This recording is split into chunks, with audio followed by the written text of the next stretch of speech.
merupakan virus yang merusak sistem kekebalan tubuh dengan menginfeksi dan menghancurkan sel CD4. Saya akan menjelaskan pengertian penyakit AIDS. AIDS, Acquired Immunodeficiency Syndrome, merupakan beberapa gejala serta infeksi sindrom yang timbul karena sistem kekebalan tubuh yang telah rusak disebabkan oleh HIV. Kemudian ada penyebab dari HIV atau AIDS. Yang pertama itu ada infeksi TBC atau tuberkulosis. TBC atau tuberkulosis ini sangat umum atau sering diderita oleh penderita HIV atau AIDS, di mana disebabkan oleh virus yang bernama tuberkulosis. Nah, pada penderita TBC ini akan merasakan demam dan batuk berdarah. Kemudian ada meningitis atau radang selaput otak.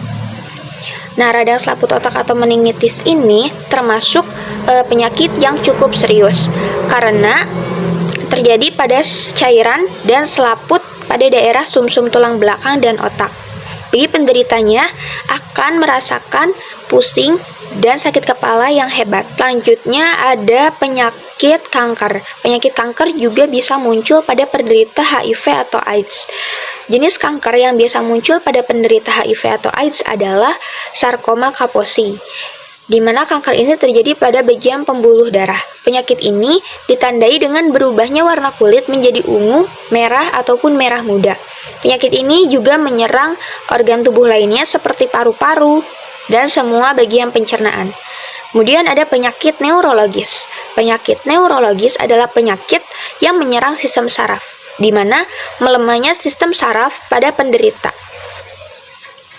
Kemudian tanda awal yang muncul itu adalah seperti cemas dan susah untuk berjalan. Yang terakhir ada penyakit gagal ginjal. Penderita HIV atau AIDS juga mudah terkena gagal ginjal karena adanya infeksi bakteri dan peradangan pada organ ginjal. Nah, bagi penderita gagal ginjal ini akan mengalami gangguan pada sistem kemih. Oke, materi selanjutnya yaitu cara penularan HIV dan AIDS. AIDS dan HIV bisa menular melalui penggunaan jarum suntik secara bersama-sama.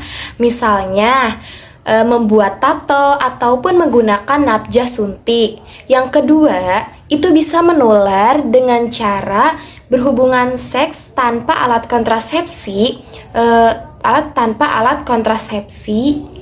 dan sering berganti-ganti pasangan.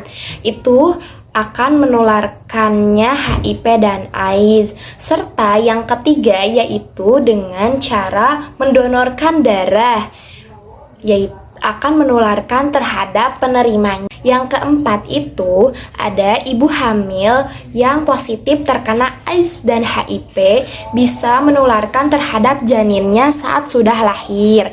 Yang kelima itu ada ibu yang sedang menyusui anaknya itu bisa menularkan terhadap anaknya melalui ASI yang dikonsumsinya. Serta yang terakhir itu adalah transfusi darah.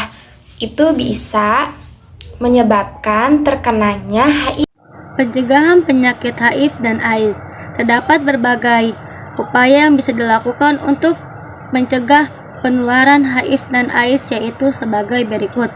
1. Mengetahui tentang HIV dan cara penularannya. 2. Tidak sembarangan melakukan transplantasi darah. 3. Menggunakan jarum suntik yang steril. 4. Menghindari dari seks bebas. Hubungan sesuai hanya dilakukan untuk pasangan yang sah. 5. Tidak menggunakan narkoba, tindik, dan tato. Nah, 6. Rutin melakukan pemeriksaan kesehatan. 7.